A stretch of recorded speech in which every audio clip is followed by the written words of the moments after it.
시간에 전반사와 전자기파 배워보도록 합니다. 자, 전반사부터 확인해 볼게요.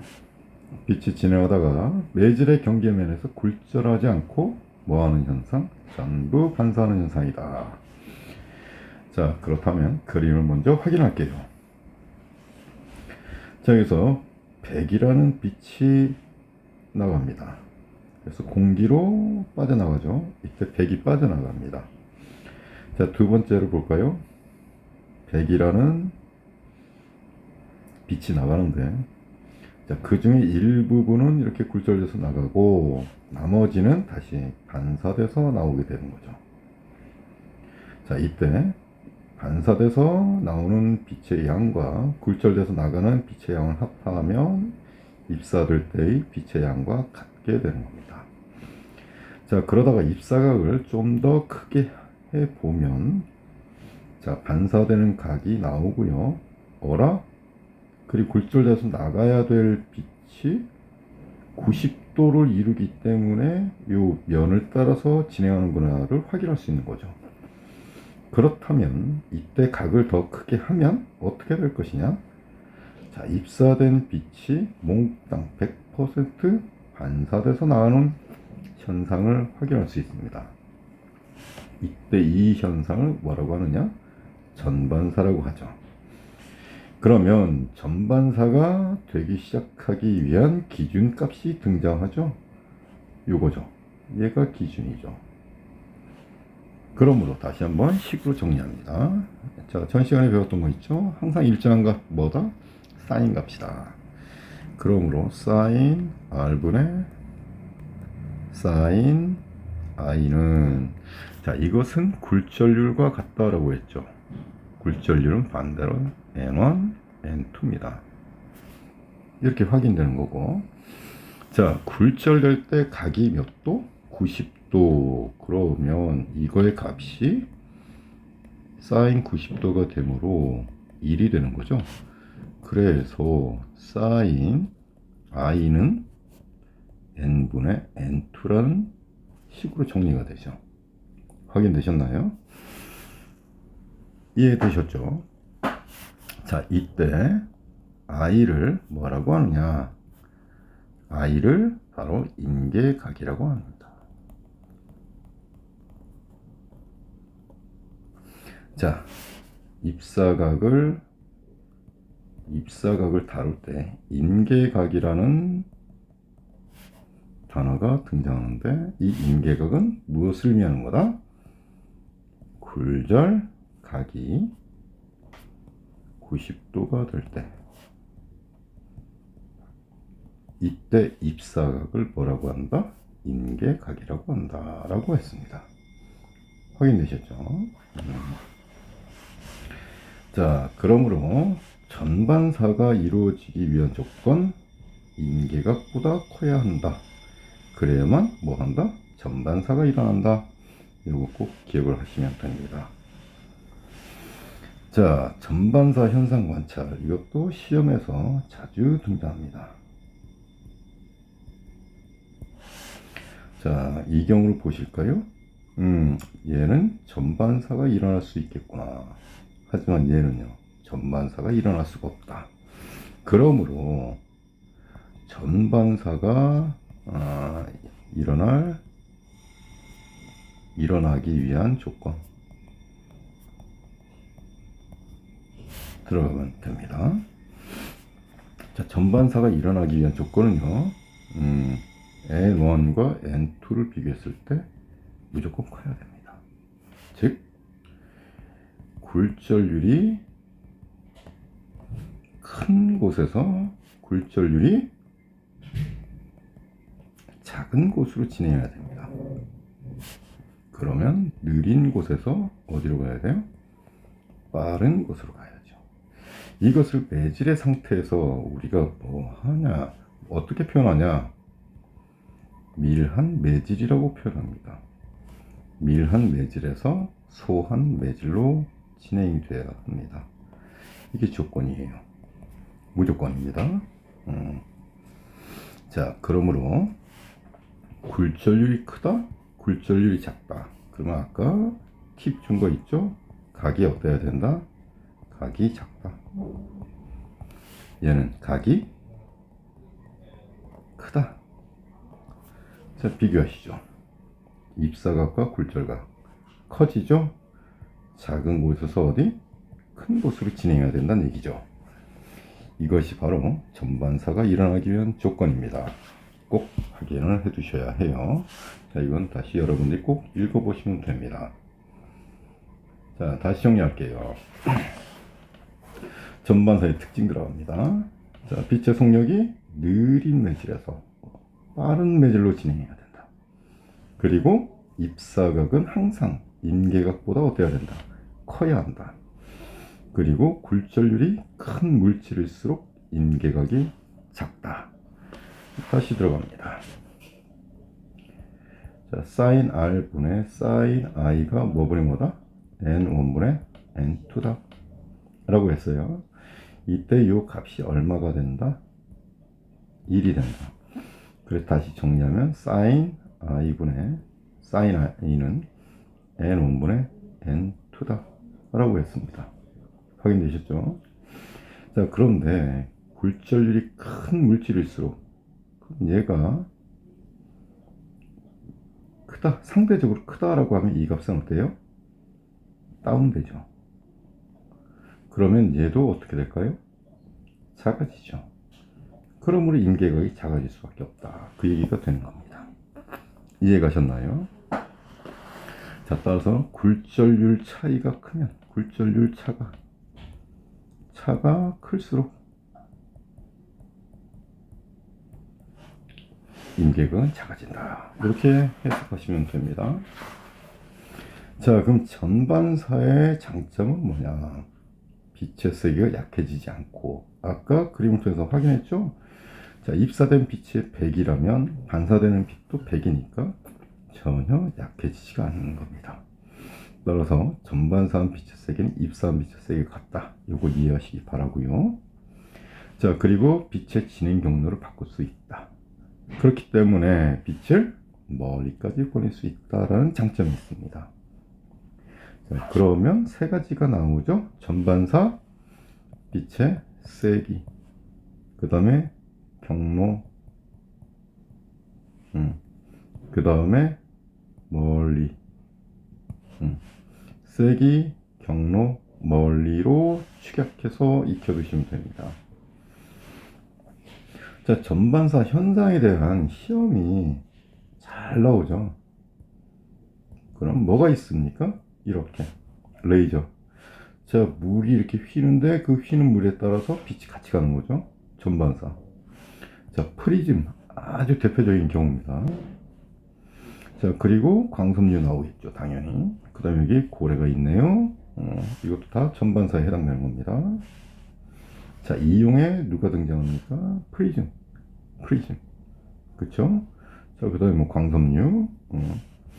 자, 그리고 대표적인 거 내시경. 우리 와이프한테 사줘야 되는데, 올해는 꼭 사줘야죠. 다이아몬드 광 케이블 이렇게 있습니다. 특히 꼭 몇 번이고 익혀두셔야 됩니다.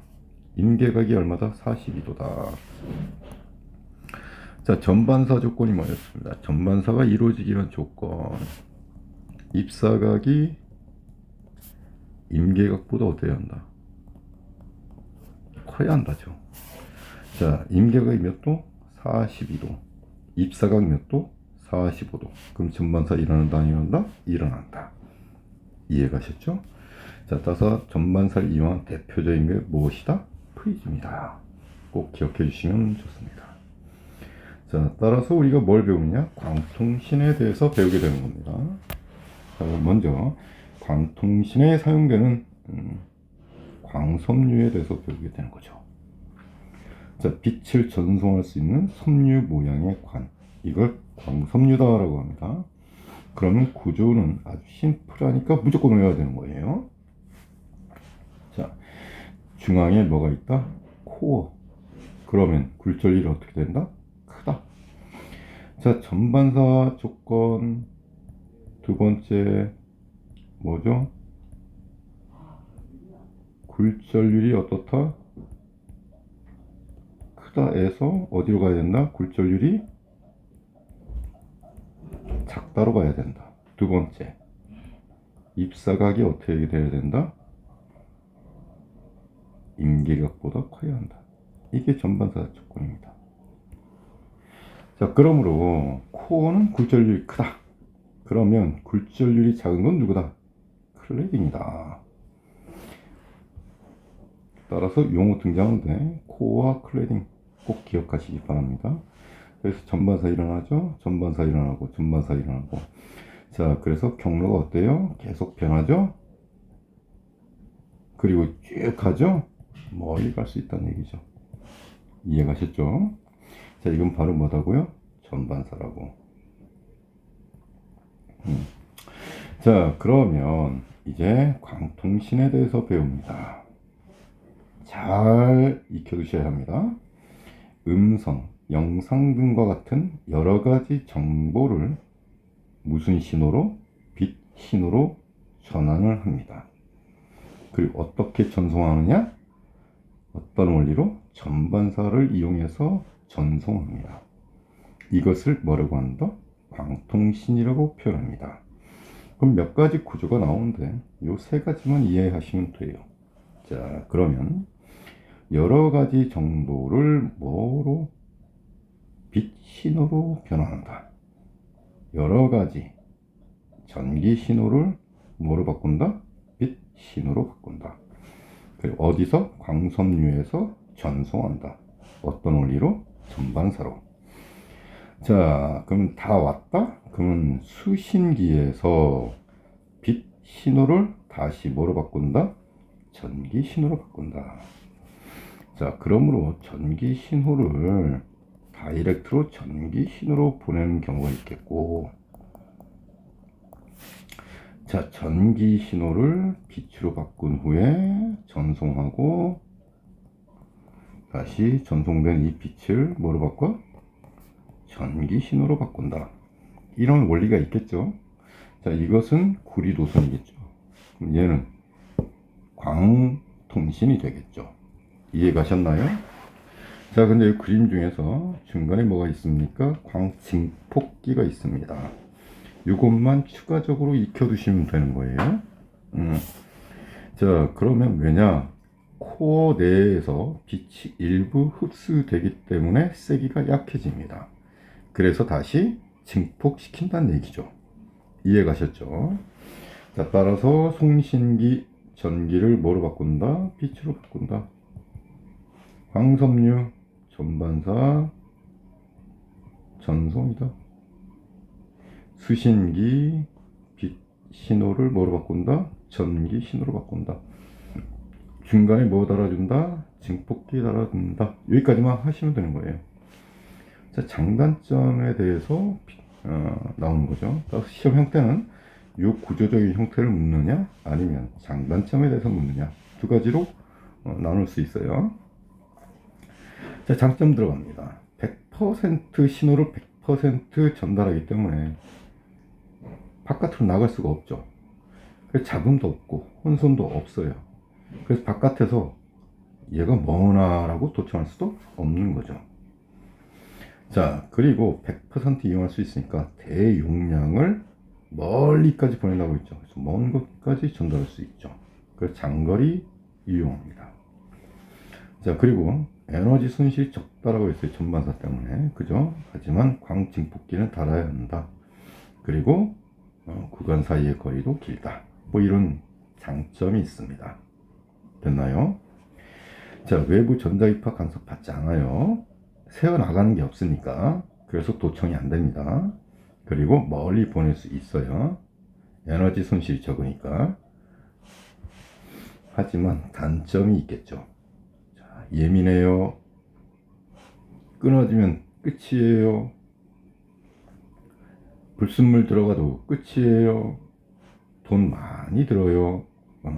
그래서 요거는 아주 디테일한 걸 좋아하는 학생들이 외우시면 되는 겁니다. 됐죠? 자, 개념 확인 문제 들어갈게요. 자, 빛이 진행하다가 매질의 경계면에서 굴절하지 않고 전부 반사한다? 줄여서 뭐? 전반사다. 자, 굴절각이 90도가 될 때 입사각을 뭐라고 표현했다? 임계각이다 라고 했습니다.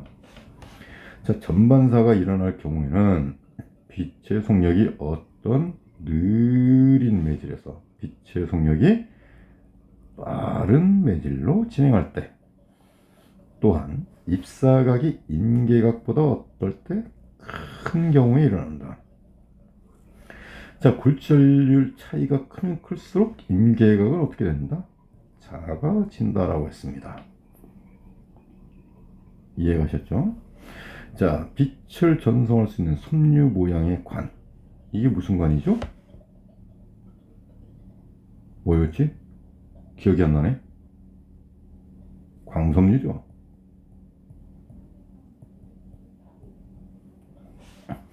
자, 중앙에는 뭐가 있었다? 코가 있었다. 그리고 이걸 감싸고 있는 건 뭐였다? 클레딩이었나? 가끔씩 깜빡깜빡해요. 글래딩인지 클레딩인지. 자, 광섬유에서 빛이 진행할 때 코와 클레딩 경계면에서 얘는 굴절률이 크고 얘는 굴절률이 작으니까 굴절률이 큰 거에서 작은 곳으로 진행할 때 전반사 일어난다.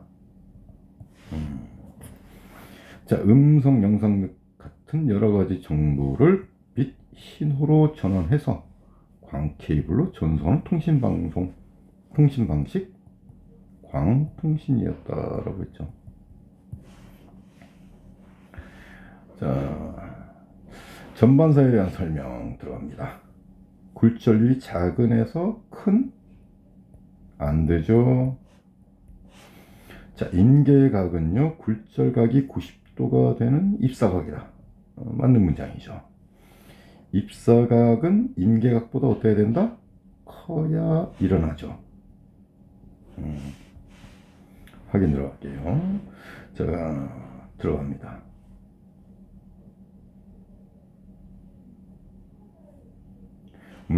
여기서 보면 빛의 진행 방향을 관찰한 실험 결과로 가능한 것을 묻죠.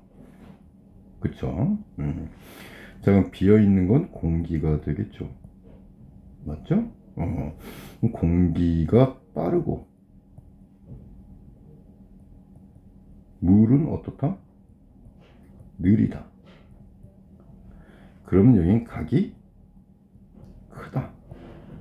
여긴 각이 작다. 확인하시면 되는 거죠. 그죠? 자, 그럼 진행합니다. 쓱쓱. 입사각과 굴절각만 비교하면 되는 거죠. 얘 맞죠? 자, 이건 뭐예요? 전반사네요. 그죠? 자, 전반사 조건이 뭐죠? 굴절률이 큰 곳에서 어디로? 굴절률이 작은 곳으로 가야 되는데 이건 일어날 수 없는 거죠. 확인되셨죠? 자, 그 다음은 이제 보십시오. 입사각, 굴절각. 누가 더 크죠? 얘가 더 크죠? 이런 일이 일어날 수 없는 거죠. 자, 얘는 오호, 물, 공기. 이 경우 해당되는 거죠? 그럼 이거 나올 수 있는 거죠. 따라서 기억과 리얼. 자, 세 번째 것 봅시다. 지금 얘가 나왔죠. 그쵸? 그럼 무엇을 의미하는 거다? 굴절각이 몇 도다? 90도다. 그럼 이때 이 각을 뭐라고 한다? 뭐라고 한다? 임계각이다 라고 표현한 거죠. 따라서 임계각 30도 이렇게 제시한 거고, 자, 확인 들어갑니다. 굴절각은 0도. 여기서부터 틀렸죠. 반사각은 30도. 맞죠? 자, 입사각과 반사각은 항상 일치합니다. 크기는 이것을 우리는 반사의 법칙이라고 표현합니다. 근데 옳은 문장은 아니죠. 자, 입사각이 45도, 임계각이 얼마였다? 30도. 크다. 그러므로 전반사 일어나죠. 자, 전반사를 이용한 예 이렇게 나오는 거죠. 그죠? 자, 잔망경, 자, 내시경, 광섬유, 신기루, 땡, 잔망경, 오호, 프, 프리즘. 자, 프리즘은 전반사를 이용하는 가장 대표적인 예에 해당된다라고 했으니까 맞는 거죠. 자, 광섬유에 대한 설명입니다. 자, 굴절률이 클레딩. 클레딩 바깥이죠. 따라서 굴절률 작은이 되죠. 굴절률이 코어. 코어는 중앙이죠. 그럼 굴절률이 어때야 돼요? 큰. 자, 그리고 코어에 입사된 빛은 코어와 클레딩 경계면에서 무조건 뭐 하게 된다? 전반사하게 된다. 자, 송신기는 무슨 신호로 바꾼다? 빛 신호로 바꾼대. 6호. 수신기는 뭐 한다? 빛 신호를 전기 신호로 바꾼다. 오케이. 자, 전송은 어떤 원리로? 전반사 원리로 전송한다. 광섬유가. 이렇게 되는 거죠. 자, 그 다음은 전자기파에 대해서 잠깐 확인하면 됩니다. 자, 전자기파란 건 전기장과 자기장의 세기가 시간에 따라 변하면서 공간으로 퍼져나가는 파동이다. 자, 이때 맥스웰 한번 익혀두셔야죠. 맥스웰의 방정식 여기서 태어난 거고, 누가 실험했다? 헤르츠가 실험했다. 자, 진동수의 단위 헤르츠. 이렇게 되는 거죠. 자, 그리고 전자기파 진행은 무슨 파다? 횡파다.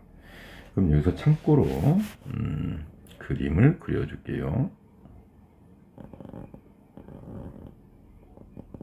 자, 손입니다.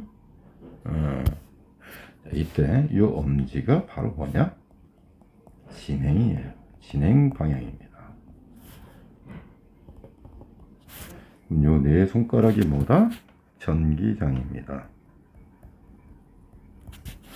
요 손바닥이 이렇게 여길 향하죠? 이것이 바로 뭐다? 자기장입니다. 외워. 알려주는 거야. 따라서 그림대로 손바닥을 딱 해보시면 확인하실 수가 있어요. 항상 이런 관계를 이룹니다. 자, 진행, 전기장, 자기장.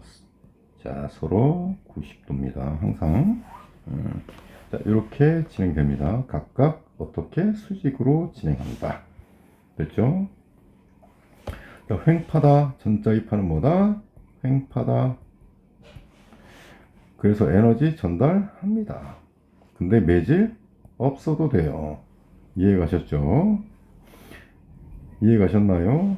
그럼 그래서 구분합니다. 매질 필요 없어.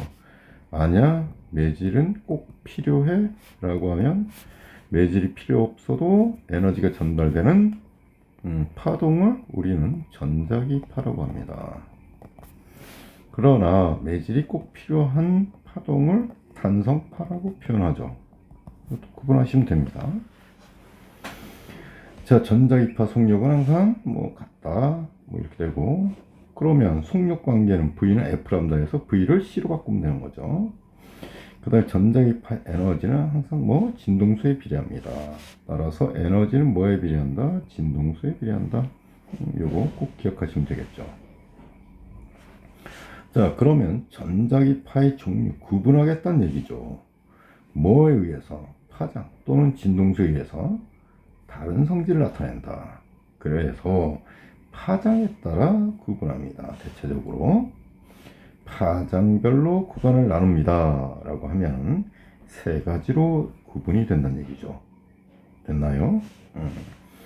자, 이때 잘 보시면 가시광선을 기준으로 해서 적외선 쪽으로 향하는 전자기파와 자외선 쪽으로 향하는 전자기파가 있는데 외우지 마세요. 선으로 끝나요. 얘는 파로 끝납니다. 이해 가셨나요? 파로 끝납니다. 단 구분할 수 있는 건 뭐냐? 파로 끝나기 때문에 파장이 길어요. 그럼 반대니까 얘는 파장이 어때요? 짧아요. 자, 속력은 항상 어떻다? 속력은 파장과 관계 있다 없다? 파장과 관계가 없습니다. 정말? 모두 같다야. 정말? 확인했잖아, 아까. 어디에서? 어디 있니? 여기. 전자기파는 파장에 관계없이 모두 빛의 속력과 같은 30만 km/h로 이동한다. 그렇게 했죠. 자, 그래서 V는 F 람다에서 얘는 항상 일정하죠. 파장이 길어진다는 것은 진동수가 작아진다는 얘기죠. 따라서 진동수가 작아집니다. 여기선 진동수가 어떻게 돼요? 커지죠. 확인되셨죠? 자, 진동수가 커지면 어떤 현상이 나타납니까? 직진성이 강합니다. 예. 직진성. 하지만 파장이 길면 잘 휘어요. 회절성. 그래서 멀리 갑니다. 얘는 직진성이 강해서 짧은 거리라고 하면 되겠죠. 자, 9번 짓습니다. 가시광선을 기준으로 해서 에너지가 높은 방향으로 가면 자외선, 그리고 선. 가시광선을 기준으로 파장이 긴 쪽으로 가게 된다. 에너지가 작은 쪽으로 가게 되면 적외선, 그리고 파, 이렇게 끝나는 거죠. 됐나요? 자, 그럼 그림으로 확인해 보시면 거의 통신용입니다. 자, 이쪽으로 가면 거의 의학용이죠. 의학 공업용입니다. 이렇게 구분하시면 되는 거예요. 자, 조금 종류별로 좀 구체화해서 확인해 봅니다. 자, 가시광선 볼 수 있는 전자기파다. 자, 파장은요, 빨간 빛이 가장 길고 보라색 빛이 가장 짧다.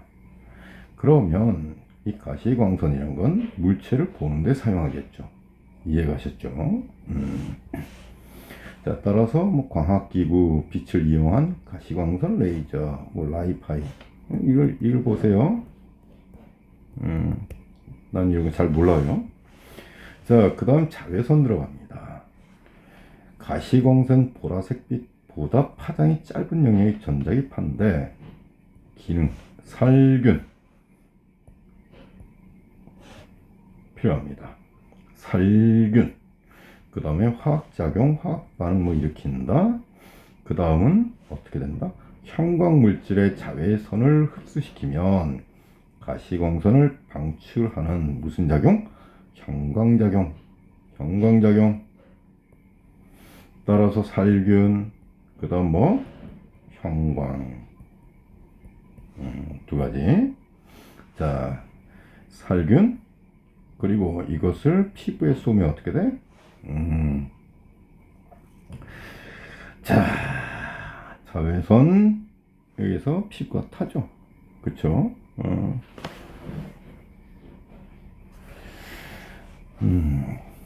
그래서 어디에 씁니까?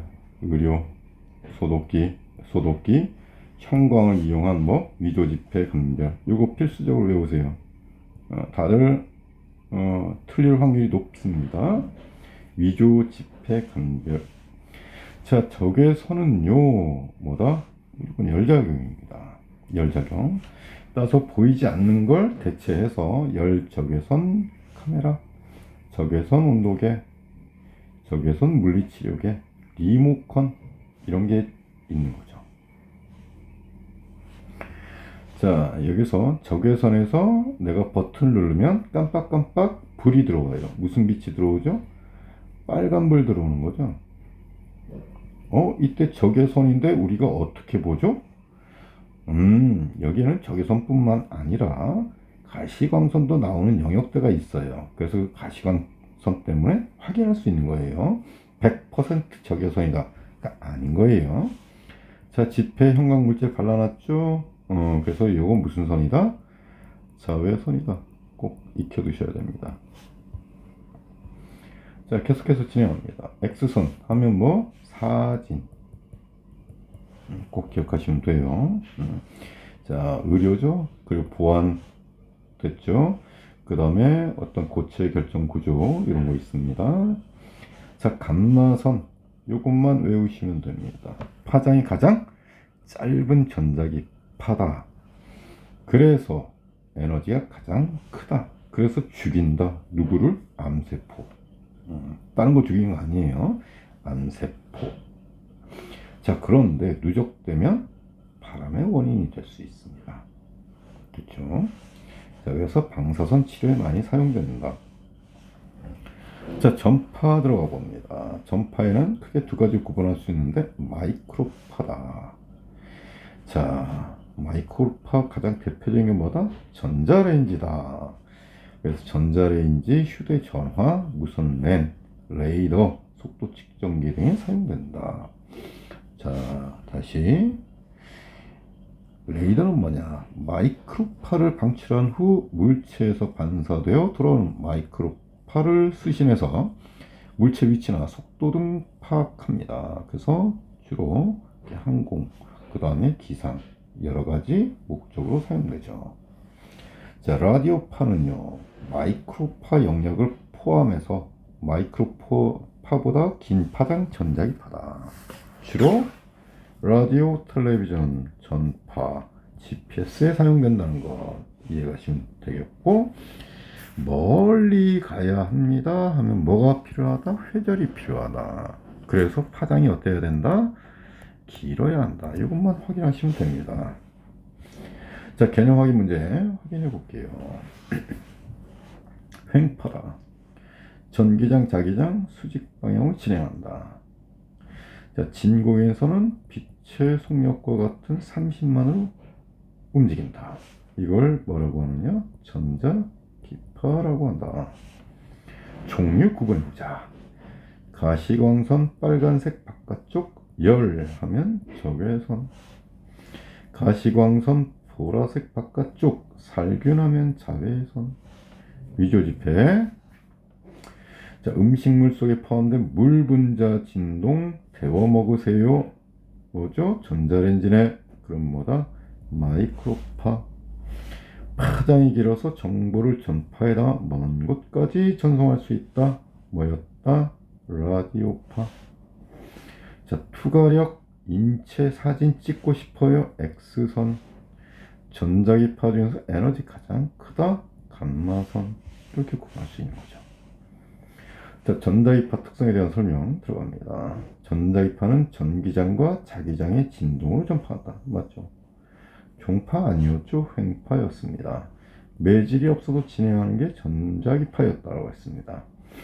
자, 전자기파 속력은 파장과 관계가 없이 항상 같다라고 했죠. 자, 그러면 진동수가 큰 것부터, 진동수가 크다란 것은 파장이 어떻다? 짧다가 되는 거죠. 되셨죠? 그러므로 감마선, 그 다음은 X선, 그 다음은 자외선, 그 다음은 가시광선, 적외선, 마이크로파, 라디오파 이렇게 써주면 되는 거죠. 맨눈으로 볼 수 있는 건 딱 하나밖에 없어요. 뭐다? 가시광선이다. 자, 이번엔 적외선과 자외선에 대한 설명 확인을 합니다. 보라색 바깥쪽이다 라고 하면 바로 자외선이다. 보라색을 나타내는 의미를 가진 한자가 자입니다. 자색. 자색이란 건 보라색이에요. 적외선 물체에서 나오는 것을 이용해서 사진을 찍을 수 있다. 그렇죠. 열 적외선 카메라. 그래서 맞네요. 오, 옳지 않은 거 이거구나. 그럼 다시. 자, 따라서 얘 맞고, 얘 맞고. 자, 자외선은 열이 아니죠. 얘는 적외선이죠. 자외선이 오래 노출되면 피부가 그을린다. 맞죠? 피부 탄다고 했어요. 자, 전자기파 들어갑니다. 원자 핵 붕괴 안 배웠는데? 진동수가 가장 크대? 근데 암치료한데? 그럼 뭐다? 감마선이죠. 자, 전자기파와 그 이용 옳게 연결한 것. X선입니다. 사진 찾아. 뼈 나왔네. 그죠? 자외선 위조지폐 찾아. 나왔네. 적외선 열이니까 온도계 찾아. 나왔네. 마이크로파 데워 먹어야 돼. 전자레인지. 감마선 죽여야 해. 이렇게 하면 되는 거죠. 자, 대표 자료 분석까지 같이 확인해 봅니다. 확인해 보니까 얘가 의미하는 거 뭐죠? 굴절각이 몇 도다? 90도다라는 걸 의미하는 거죠. 자, 이렇게 되었을 때 입사각의 크기를 비교하는 게 나왔네요. 확인되셨죠? 입사각이 누가 더 작다? 가가 더 작다. 근데 이때 입사각을 임계각이라고 했죠. 임계각이 여기가 더 작다라는 얘기구나. 그럼 굴절률을 비교해보면 어떨까? 굴절률의 차이가 더 크다라는 걸 확인할 수 있으니까 유리가 물보다 크다라는 걸 확인할 수 있는 거죠. 자, 굴절각 90도, 입사각 뭐라고 한다고? 임계각이다. 자, 가에서 공기 굴절 1이라고 할 때 사인 세타는 뭐다? n분의 1이라는 거죠. 자, 빛을 유리에서 물로 입사시킬 때 임계각 세타에 대해 사인 세타, 빛을 유리에서 어디로? 유리에서 물로 줘. 확인되셨죠? 다시 정리합니다. 자, 사인 뭐라고? R분의 사인 i는 뭐분의 n1분의 n2 이거에 대해서 쓰면 되는 겁니다. 이해가셨죠? 지금 사인 r이 얼마죠? 모르죠. 여기 나와 있잖아요. 그냥 쓰면 되는 겁니다. 됐죠? 자, 그러므로 이 뭐라고 나와 있지? 사인 어디에서? 유리에서. 요거죠. 어디로? 물로 입사시킬 때 임계각 세타에 대해 사인 세타는 이라고 나왔네요. 자, 그럼 복잡하군요. 확인할게요. 자, 다시 해봅니다. 먼저 가부터 할게요. 자, 가부터 하면 사인 세타 1은 뭐분의 뭐다? n1분의 1이다. 그럼 나도 들어갈게요. 사인 세타 2는 뭐분의 뭐다? n2분의 1이다. 이렇게 된 거죠. 자, 이렇게 됐을 때 임계각 세타 그러면 확인 들어갈게요. 사인 세타는 뭐분의 뭐다? n 입사가 2분의 n 1이다. 이렇게 쓰면 되는 겁니다. 자, 그러면 이 부분을 다시 정리해서 마무리할게요.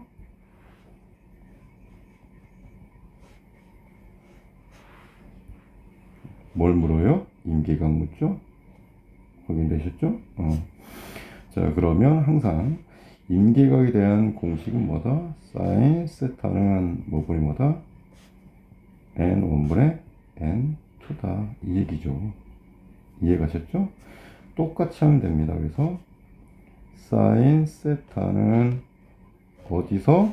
물에서, 어디서? 유리에서 n1 어디로? 물로. 그래서 n2 이렇게 쓰는 거죠. 따라서 얘가 정답입니다. 이거 좀 어렵게 했네요. 미안해요. 자, 공기, 유리, 물에서 굴절률을 등호 또는 부등호 사용해서 비교하십시오. 각의 크기 이거 확인할 수 있다고 했죠. 그러므로 뭐다? 공기. 왜? 공기는 90도잖아 지금. 그 다음에 세타2가 더 크죠? 세타2는 어디다? 물이다. 그 다음 유리다. 이렇게 정리할 수 있는 거죠. 자, 빛이 굴절률이 작은 매질에서 굴절 큰 매질로 할 때 전반사 일어날 수 없다라고 했으니까 맞는 얘기죠. 자, 입사각이 임계각보다 어떨 때? 클 때 전반사 일어난다. 맞는 얘기고, 굴절률의 크기가 클수록 임계각은 어떻게 된다? 작아진다. 맞는 내용이죠. 자, 속력이 빠른 매질에서 느린 매질 일어날 수가 없죠. 있죠.